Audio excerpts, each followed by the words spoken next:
Ever been in the middle of a social interaction and someone has reacted to you like you have no empathy, and you think, actually, they're the one who is not showing any empathy right now?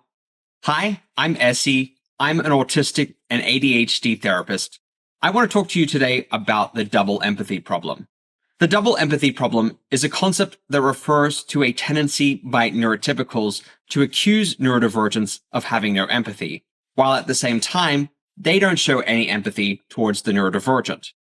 Breakdowns in social communications between neurodivergents and neurotypicals are often a result of this double empathy problem of failing to take the other person's perspectives because of the differing neurotypes at hand. For example, in a social interaction, a neurotypical may know innately that it's inappropriate to make comments about others' appearances, even if they're complimentary, if they don't know the person very well, and there's a potential for that comment to be taken the wrong way. A neurodivergent might not even blunder into a social mistake by saying something inappropriate, but they may miscalculate how their comment will be received by the neurotypical.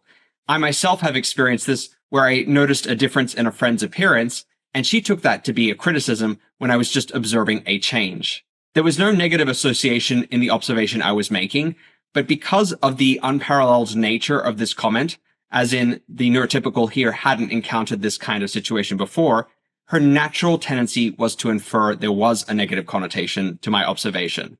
The double empathy problem is the reason so many neurodivergents struggle to pursue friendships and to sustain those friendships. Often, we make really generous, open-hearted, authentic attempts to build relationships, only to have the other person suddenly turn on us and accuse us of doing something we didn't even mean to do. As a result, many of us become reluctant to engage in relationships because we live in fear of some accusation coming out of the left field and us feeling shamed, blamed, and accused of things that we don't feel is justified. And of course, in all relationships, these kinds of ruptures happen, and what matters is that everybody makes an attempt to repair that rupture.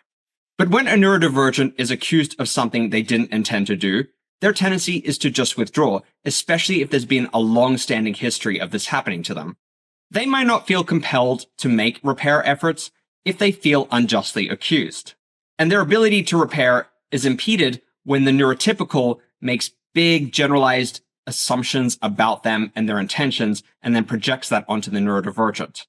If someone came along, misunderstood your intentions, and ascribed the wrong motive to you, how willing would you be to explain yourself if they weren't even willing to listen? When these misunderstandings or miscommunications happen, a lot of neurotypicals aren't willing to explore the neurodivergent's reasoning or their intentions. They assume and accuse, and the neurodivergent shuts down and doesn't attempt to clarify because they feel that doing so would be futile. One of the biggest challenges as a diagnosed neurodivergent is that I find myself often explaining to neurotypicals my struggles as someone who's autistic and ADHD, and trying to alert them to some of the challenges that will present in the relationship. I do this because I want them to have fair expectations going into it, and to know to adjust those expectations if a misunderstanding happens. A lot of people in response will reassure me, they'll tell me that it's not an issue, that they like me the way that I am, but when those misunderstandings happen, they're far less merciful towards me. And I think this may be in part because many neurodivergents present as normal, and so normal expectations are imposed upon their behavior and their words. I'm not a fan of the term high functioning, but I'll use it here for clarity's sake. If you present as high functioning to a neurotypical, they won't perceive your disability or the struggles that you have in interpreting social nuance and performing according to neurotypical social expectations. It's like they have a form of selective amnesia where they completely forget what you told them about earlier, and their tendency to jump to judgments and conclusions that are unfair overrides that. I'll give you some examples from my life. I want to preface this by saying there are some complicating factors, but I do think that the double empathy problem played a role in the conflict that developed.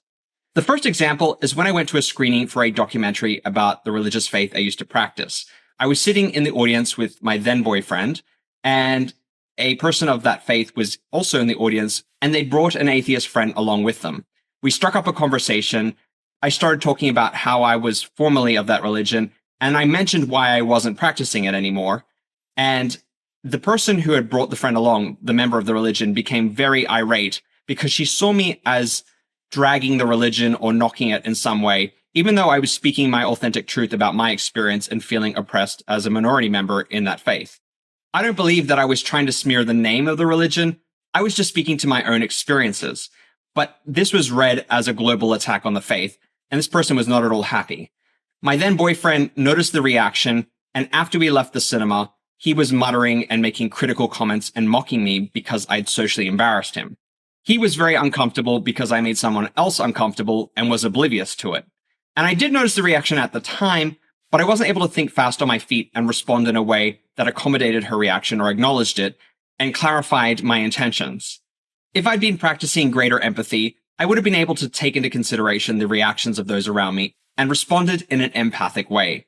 Ironically, this boyfriend was ADHD, so one would assume he could infer that I'd struggled socially because of my own neurodivergence, but he didn't make that connection, and he projected his own internalized ableism onto me. In another situation, I was in class, and a peer of mine who knew that I'd been diagnosed with autism appeared behind me, touched me suddenly on the shoulder, and I reacted by turning around and staring at her in a slightly irritated way. I hadn't seen the touch coming. I'm not a huge fan of suddenly being touched from behind. It startles me, and it usually leads to me becoming pretty peeved off. Her reaction to me looking at her like this was to say, "Oh, you with your stupid effing Asperger syndrome," which was the diagnosis that I had at the time before it became phased out. So not only did she fail to take into consideration how her own actions had affected me, she then made an attack upon me because of my neurodivergence. I think it was fair for her to be a little bit put off by my reaction because she didn't see it coming, and I hadn't explained to her this thing about not touching me from behind suddenly. It's not something that generally comes up in a conversation. But I also think from a neurotypical perspective, it's pretty normal to touch someone from behind if they're your friend to get their attention. Now, if she'd reacted in a more empathic way and said, "Oh, I'm so sorry, I startled you, I didn't realize I'd done that," I could have responded with greater empathy myself and reassured her and told her it was okay, I understood she had good intentions. But this was a breakdown in communication, and it was never repaired. The final example involves a friend of about 8 years who I'd known from work and who I'd agreed to travel to her home country with. This was the first time I was ever visiting her country. I was very reliant upon her hospitality because I was staying with her and her family. Her culture really practices filial piety, the sense of piousness or devotion or dedication towards one's elders. And when we arrived, she returned to that role of the submissive child to her parents. Her daughter, who I considered to be my niece, was hanging out with me at the dinner table while they spoke in their native language, and we kind of felt excluded because neither of us spoke that language. Her daughter wasn't that comfortable hanging out with her grandparents because they, to quote her, smelt funny, and it was a very different culture, and she felt a little bit like a fish out of water as well.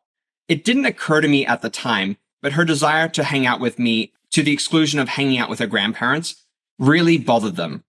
As we were eating our meal, she was being silly and chewing her food, and she stuck her tongue out to show me what she'd been eating. And I responded by saying, "Naughty girl," and I mimed slapping her. It was like air slaps, didn't make any contact. She was giggling. It was just a fun moment of connection.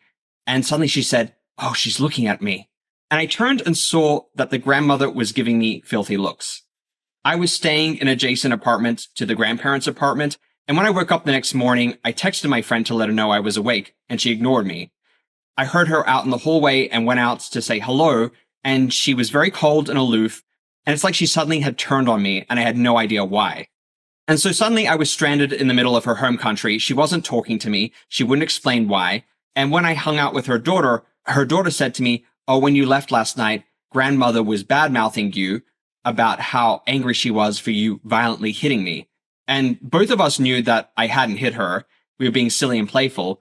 But what I understood is that the grandmother had been resentful, I think, about the connection we had and had decided to punish me by bad-mouthing me to my friend, who had then taken that negative feedback and automatically assimilated it, forgotten our entire friendship, judged my character, and dismissed and discarded me. Someone with empathy would have taken that perspective of the grandparent and balanced it with her pre-existing perception of me and who I was and what my values were, and my relationship with her daughter, which was really positive all around. Instead, she assumed this critical view of me and dismissed everything that had come before, and suddenly I was an enemy. I was so hurt and enraged that she would treat me like this that I also didn't make an attempt to repair that rupture, also because I realized she wasn't open to it and she wasn't making efforts on her end to do so as well. And just like that, a friendship of 8 years evaporated without an explanation, and I was left puzzled about what had happened. Now, granted, I might have done something else that I wasn't aware of that had offended her or crossed a boundary, but it was never communicated to me, and I was on my best behavior, as I tend to always be. I try not to mask too much, but I take into consideration the needs of others when I'm in social situations. If my friend had a genuine grievance with me, I would have liked it if she'd broached the topic with me and we'd worked through it, instead of her just silently judging me and then shutting me out. So those are some examples of the double empathy problem at play in my own life. How has it shown up in your life? How has it affected your relationships or impacted your ability to get close to others? If you enjoyed this video, please like it, subscribe to my channel, and share it with anyone you think might benefit from my content.